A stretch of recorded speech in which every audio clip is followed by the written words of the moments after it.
Welcome back to Motor City Connected. I'm your host, Kyle Garrison. This is season one, episode one, very first episode of the podcast. Today it is Wednesday, July 10th, 2024, actually the day before my 23rd birthday.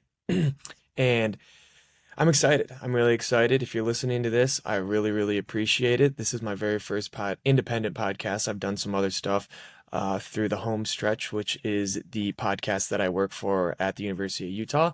But this is the first time I've ever really done anything like this, talking about Detroit sports, talking about the teams that I have loved since I can remember, the teams that made me fall in love with sports and made me want to go into the sports media industry. So right away, I want to get started. I think today we're going to be talking about the Tigers All-Star team that was announced just a couple of days ago, and that All-Star game is going to be, I believe, next week Friday. Ooh, no, next week Tuesday, I think it is. Something like that. It's next week at some point. So there's gonna be a little break in the MLB. So next week what I'll probably do is a little bit of Red Wings, a little bit more Pistons. I'm going to hope to do some more Pistons today as well and talk about some of their acquisitions this offseason because I do think Trajan Langdon's doing a bang up job so far. He's doing better than Troy Weaver ever did, so I'm excited about that. So with that being said, let's get right into it. First person I want to talk about with the Tigers All Stars is none other than our ace and in my opinion, the best pitcher in the AL, maybe the MLB, and that's Tarek Skubal. Tarek Skubal is his first appearance as an All-Star in his young career, very, very young still, and he has been banged up with injuries, but this year he's stayed healthy, and he has been one of, if not the best pitchers so far in the MLB. So the game's on. Oh, okay. So the game is on Tuesday. So he starts on Friday against Tyler Glasnow, who is another absolutely phenomenal pitcher in the National League for the Dodgers, and so he probably won't be the starter for their All Star game just because of that recent start, but. Regardless, I'm just really excited that he was selected as a pitcher overall. Everyone kind of knew that he would, especially because, he's still in the front runner for AL Cy Young right now.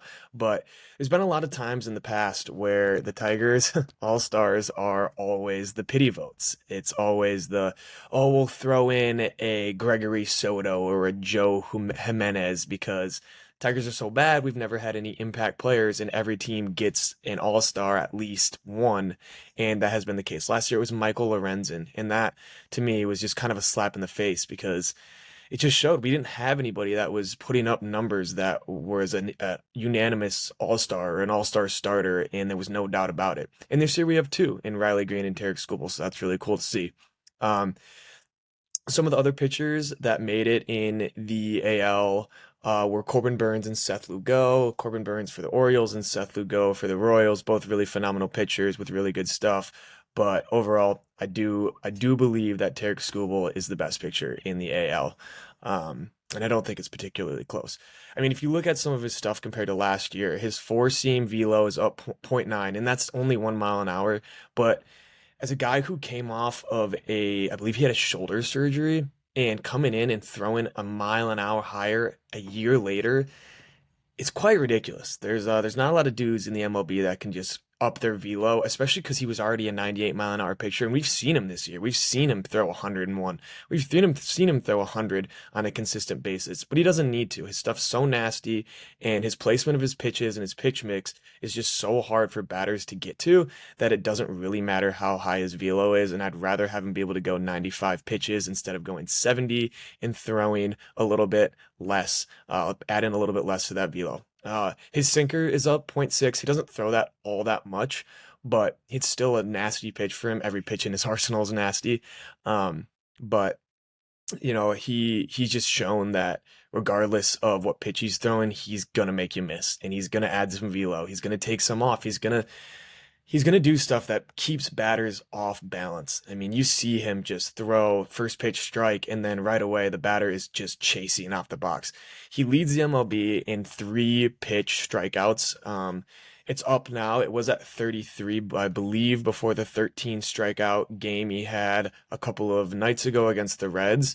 But That is a ridiculous number. 33 three-strike pitches. That means strike one, strike two, strike three, you're done. There's no balls in there. There's no foul balls. It's all swing and miss stuff. It's all chase stuff. It's all watching it just hit the bottom of the strike zone. They can do nothing about it. It's one of the coolest things I've ever seen since Justin Verlander and Max Scherzer in a pitcher's or a Tigers uniform, excuse me. Um, some other things I kind of wanted to touch on, Tarek. Uh, the last outing, you could just see it. Every strikeout he was throwing, he was getting off the mound, he was fired up, he was yelling. I mean, you already know he's got a lot of emotion and he's a really emotional pitcher. But the fact that he was just showing it after every pitch, I believe they were actually asked him about it on air, just about his up in his intensity, and I just think he chalked it up to he's playing well. He's had a couple shaky outings in the past. I believe he was at a below a 2 ERA, and I was up to like a 2.37. I think that gave him motivation, which is hilarious that a 2.37 is giving a guy motivation because that is still otherworldly. Um, but yeah, he had some emotion. He had 13 Ks against the Reds, no earned runs against the Reds as well. It was just a complete master class for him. Actually, I think that's wrong. I think he had one earned run against the Reds, but I don't have that pulled up. Uh, since he's an all-star, I kind of want to, through the first half of the season, I kind of want to give some of his favorite performances. A little honorable mention was the 12 strikeout game against the Yankees. That at the time was his highest strikeout total, especially against a team with Juan Soto, Aaron Judge, Aaron Volpe, Giancarlo Stanton. They've just been great, and they're a good bat to ball team. So getting some swings and miss against a team like that is it's definitely a positive sign for Tarek. I mean, everything that he does is a positive sign, but early on in the season, that was a positive. When he went up against head to head against Ranger Suarez, the 7 Ks, no earned runs against Phillies through seven, that was pretty cool because Ranger Suarez was kind of getting knocked up, and at the time he had the best ERA in the league at like 1.45. So it's just really cool to see that he goes up against those best pitchers and he does not care. He thinks that he's better than you. He's going to mow down your lineup and he's going to hope that the Tigers bats can heat up and get him some runs, get him some insurance, and that's what they've been able to do so far this season. Um, yeah, so another, and then this isn't really a performance, but I just wrote down every single time he's on that mound there's something in the back of your brain as a Tigers fan, and you're just thinking, like, we're gonna win. We're gonna go out. We're gonna shut them down. They're maybe gonna get 1 or 2 runs in the first 7 innings. So all we got to do is get runs of our own, and we're gonna win. And that's been the case so far this year. And I won't say that's been the case too for a lot of our pitchers, but just our bats have never gotten hot. With Flaherty, it seems like we're gonna win every game. Reese Olson, it seems like we're gonna win every game. And obviously, our bats just have not done the trick this year, and that's been a problem for us. But other than that, the pitching has been exceptional, and Tarek Skubal has been the ace out of one of the best pitching staffs in the entire league. So credit to him. Shout out to him. He's been a phenomenal. I love him, and I hope we don't trade him because that would be a mistake, in my opinion. I know, I get it. We're trying to rush the rebuild, but you got to be able to build around an ace like him. A young guy, homegrown. We drafted him out of University of Seattle. Like when you can get those guys that you never know and they turn out to be as good as Tarek Skubal is, you don't let them go. And that it seems to me though that every time I want something to happen for the Tigers, if I want them to trade somebody, they don't. If I don't want them to trade somebody, they do. So we'll see what Scott Harris and Chris Ilitch are able to do, but I think it'd be a mistake to let him go, and I hope he's a Tiger for the rest of his career. On to the next guy, Riley Green. I mean, there's not enough good things to say about him. With Kerry Carpenter going out, Riley Green just has picked it up like I've never seen a Tigers player pick it up in the last 10 years. He's kind of that catalyst to that. He is the catalyst to that offense. Not kind of. That was a mistake to say that because he is that bat in that lineup that you know, sometimes he's got to get walked. Sometimes if you got a righty on him, a righty pitcher, you got to walk him. He's the guy in the lineup where they make the change. If they see him in the lineup, they're going to a left-handed pitcher. And it's cool to see. He's only 23 years old and he's getting a lot of respect from a lot of teams around the league.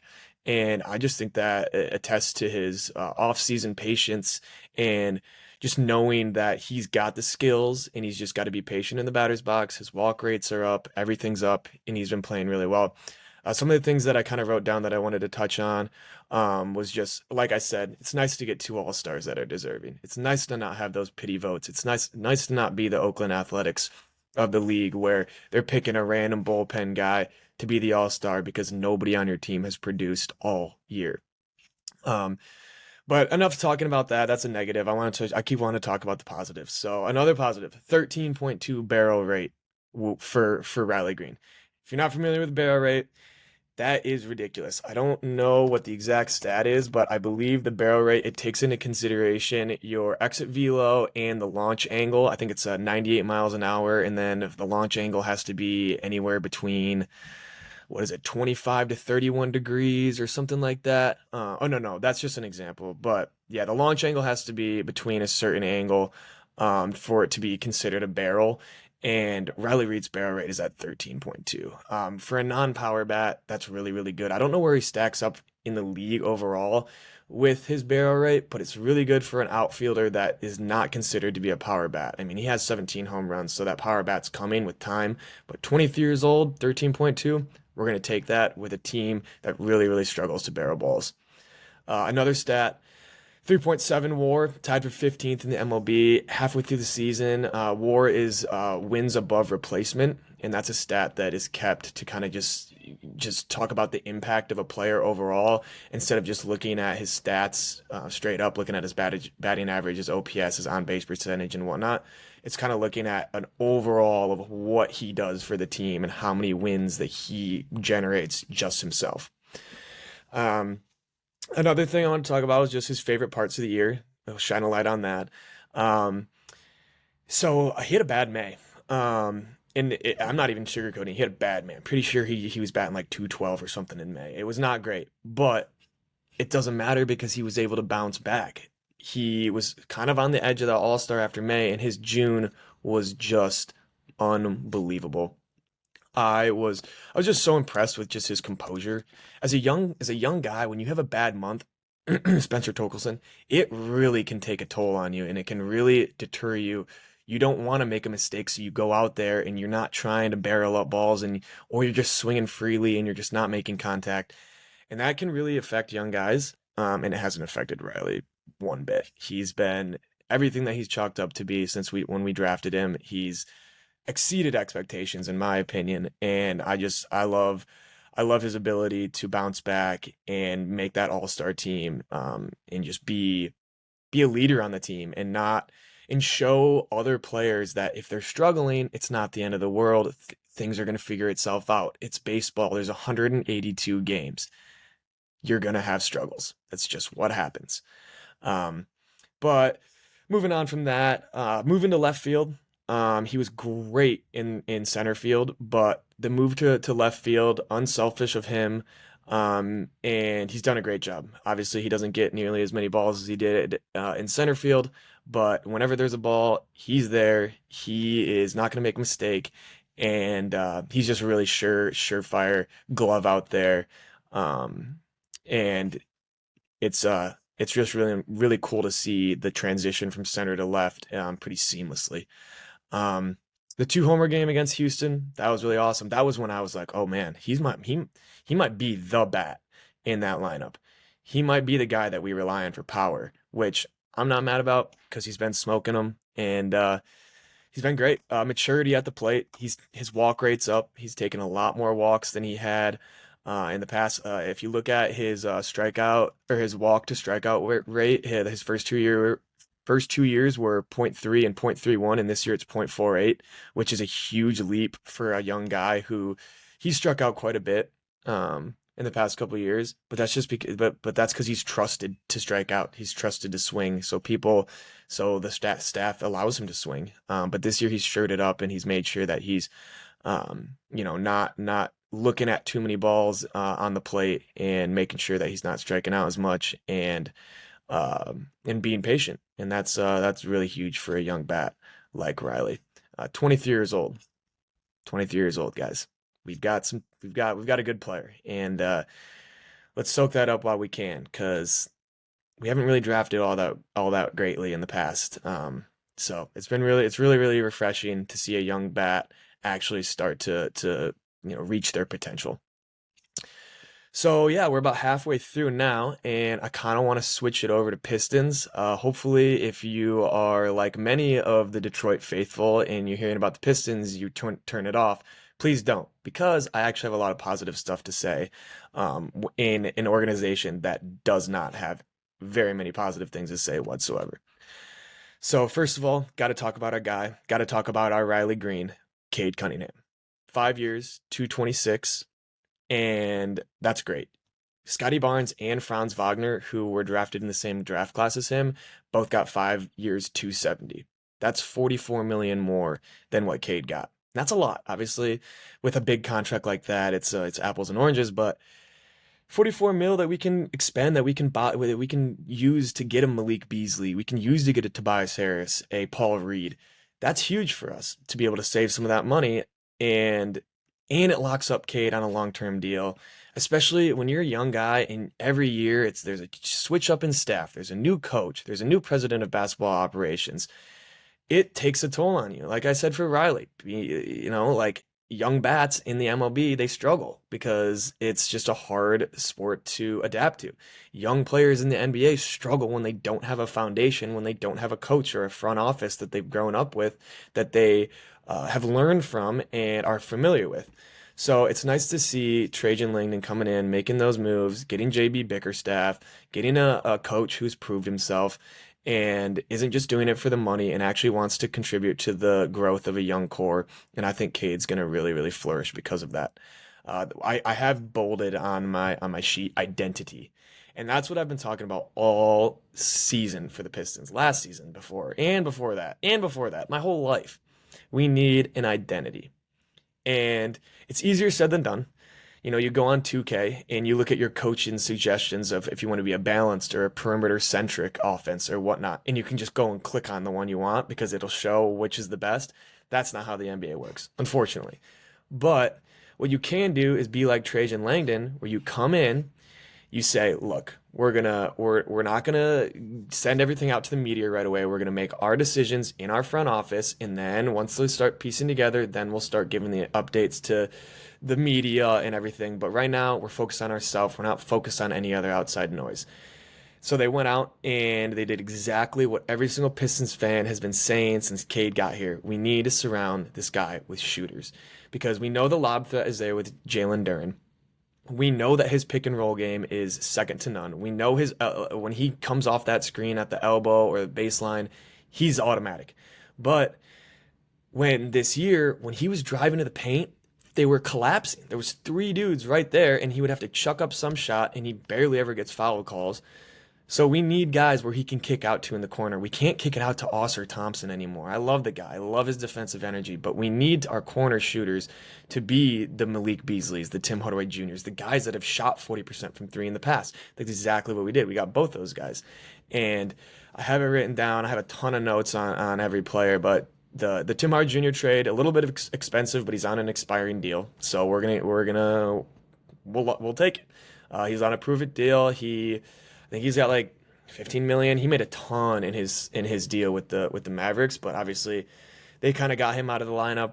They switched it up with the Derrick Jones Jr. and throwing in like Jaden Hardy and stuff like that in there. So it just he kind of got screwed with that, but he gets a new opportunity in the city where he went to school, and I'm really excited for him. I think that he's got a lot of talent. I don't think he's a bad player. I think last year his shooting percentage went down because he wasn't getting the minutes, and when he would go in, he was trying to get his shots up, get his buckets, but it just wasn't great for him. But I think this year he's going to be getting 20 minutes a night coming off that bench, and he's a great corner spot up shooter. He doesn't really dribble all that often. He's not going to be taking up. He's not going to be driving to the cup at all. He's not going to be taking ball handling possessions away from Cade and Jaden Ivey and Marcus Sasser. He's just not going to do that, and that's not what Malik Beasley is going to do either. Now, both of those guys are going to be plenty happy sitting in the corner and fading up to the wings and going up to the top of the key when Cade draws a defender and getting a kick out. And I think that there's a reason Malik Beasley signed with us. I think that he sees the potential in Cade Cunningham, and I think he sees how great of a passer he really is. He just needs better floor spacing, and that's what THG and Malik Beasley bring us. Tobias, I was going to kind of group in with the THG and Malik Beasley. pickups, but I'm not going to because I actually really, really like Tobias Harris. I think that he lost a lot of money this free agency with how he played in the playoffs, but I don't knock him for it. It's the playoffs. You're in the playoffs. You're still a number three option, and he just wasn't able to perform. But I mean, I like it. It's cheap. It's a cheap contract for a guy of his caliber. He's still a 17 point per game scorer. I think people forget that he is still a really, really potent scorer and an absolute weapon to have in any offensive system.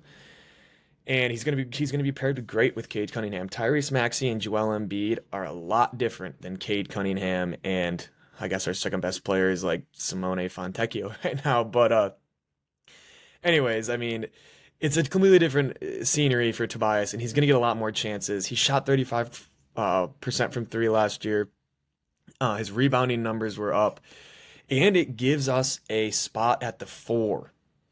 I always was a little bit apprehensive of throwing Beef Stew and Jalen Duren out there at the 5-4-5 because in this traditional NBA right now, it's you're not a lot of teams besides like the Cavs with Jared Allen and Evan Mobley and the T Wolves with Rudy Gobert and Karl Anthony Towns. Not a lot of people are throwing two true centers out there.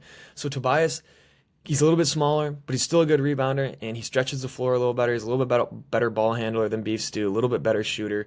But then it allows Beef Stew to come off the bench at that four position, and he can get his, and he can be kind of one of the focal points in the backups.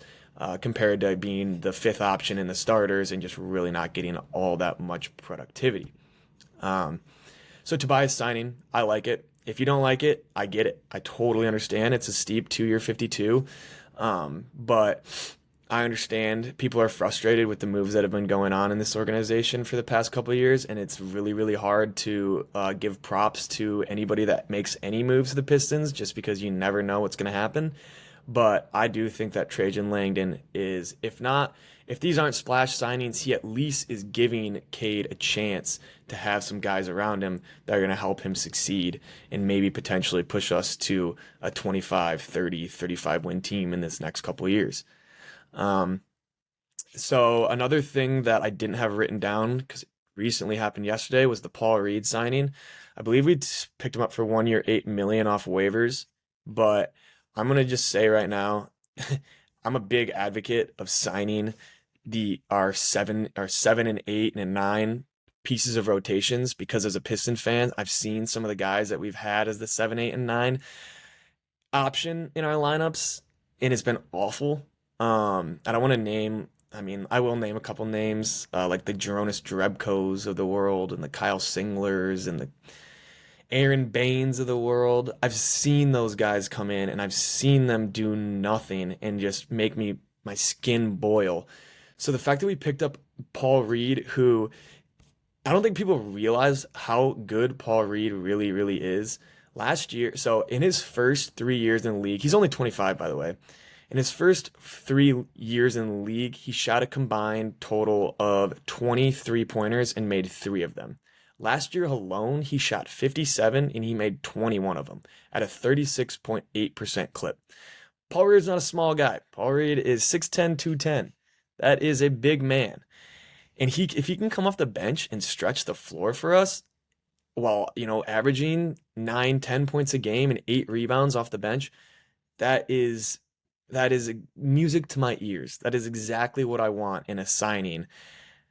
Because I feel like in the past it was like we'd sign Nerlens Noel and we'd sign James Wiseman, and they just weren't good enough to crack an NBA lineup. Paul Reed is plenty good enough to crack an NBA lineup because he did. He was Joel Embiid's backup for the past 3 years, and he was great. He's an Energizer bunny. I think he could start for us. We'll see how that shakes out. We'll see what that rotation looks like with Beef Stew, Jalen Duren, and Paul Reed. We'll see if one of them gets traded. Who knows? But I mean, I love this. I love the signing. I know not a lot of people. That's not the sexiest signing. It's not the signing that everyone's gonna get all fired up about and post on their Instagram stories that look who we signed. But for a guy like me who is just looking for pieces and just looking for steady improvement, this is what I like to see, and it's kind of making me feel a little bit better about this upcoming season. Not getting my hopes up. I'm not saying that, but I think it's a step in the right direction. That's for sure. Another re-signing, Simone Fontecchio. 2 years, 16. Last year, he only played like 18 games for us, but he averaged 15 points a game, shot like 39% from three. He was great. He was great for Utah, just didn't get as much minutes just because they were a little bit better than we were last year, but he still played a lot, and we got him for a bag of chips or something. It was like a second round pick or something. We didn't give up much for him, and we ended up re-signing him to a pretty cheap deal, $8 million deal again, which we saved when we gave Kate 5 years, 226 instead of 5 years, 270. And in the small sample size that Simone was on the team last year, he worked really well with Cade, and he could come off the bench. He can start. He will do whatever he can for the team. He's a really good team player. I've heard that he's a great locker room guy, and I've heard that just great things about him overall. So that gets me fired up, man. I think that 9-man rotation is going to look good. Let's see if I get. I think it's Cade right now, Jaden, Osser, Tobias, Jalen Duren, and then I think off the bench it's going to be Sasser, Malik, THJ, Simone, and Paul Reed. And I'm total mix up of those, but that's a better top 10 than I have seen probably as my entire life as a Pistons fan. So I'm excited about that. I'm excited what they're doing. I get it. I totally understand. For a lot of you guys are sitting back there saying, "Yeah, well, but Kyle, it's the same thing every year. We make a couple little signings and everybody gets excited about them. The Bojan Bogdanovic trade and picking up Reggie Jackson 10 years ago. I just remember that as one of the things I was like, "Oh, we're back. We're ready." Um, but I get it. There's been a lot of years where we've really struggled, and I totally understand being apprehensive about trusting a front office in for the Pistons or in Detroit for that for that matter. But I'm excited about the Pistons. I think that they've got a good young core, and I don't see them being as bad as they were last year. Which, if they were, I don't know what to say. It's gonna be a big problem if they're as bad as last year, which I don't foresee that. There's a lot more veteran help on this team. There's just a lot better players in general. There's a lot of guys that are much more experienced. And there's better shooting percentages all around the board. Cade's not going to be kicking out to Osser and Jaden Ivey for three anymore, which is going to be really nice to see. Um, but overall, the additions we made in re-signing Cade and Simone is exactly what you can ask for. You can't really complain. We were never gonna go out and get Paul George. We were never gonna go out and make a big splash in free agency. And we still could make some trades. Who knows? Brandon Ingram, I've heard about talks with Brandon Ingram, but you never know just with the landscape that the NBA is in where, the best teams get the best players and the biggest markets get the best players. And I mean, that's been the case for a long time now, and we haven't really seen Detroit get too many great free agency signings. But you look at what Brad Holmes did. You looked at what the Lions organization has done, and they haven't been getting a ton of big name free agencies. We got DJ Reader this year. Yeah, like he's not a big name, but he's great, and he's going to complement our players well. And so that's what I'm looking for in a GM is to come in and get players that are going to complement our pieces that we're planning on building around for the future, and making sure that they are happy and that they're seeing an improvement in the organization and the team as a whole. And I think that's exactly what Trajan is at least trying to do with the addition of JB and the re-signings and surrounding Cade with shooters and bringing in a guy like Paul Reed who can stretch the floor.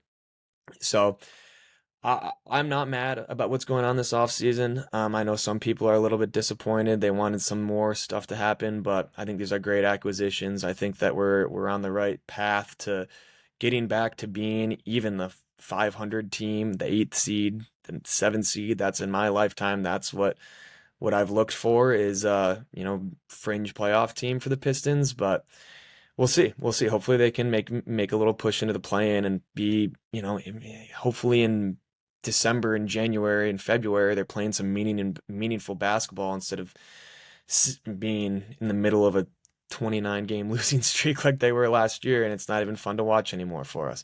So, but that's all I really got about the Pistons and the Tigers, and I hope that you guys enjoyed this podcast. My very first one. Obviously, there's going to be a little bumps in the road, but hopefully you enjoyed, and tune in next time. I'm thinking about next time doing a Red Wings offseason preview, just review, talking about the kind of the acquisitions they made, discussing the Patty Kane re-signing, just discussing the Red Wings' future as a whole.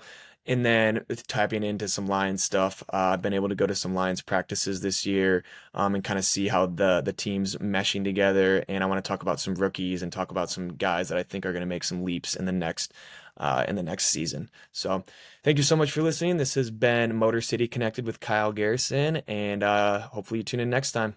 See ya.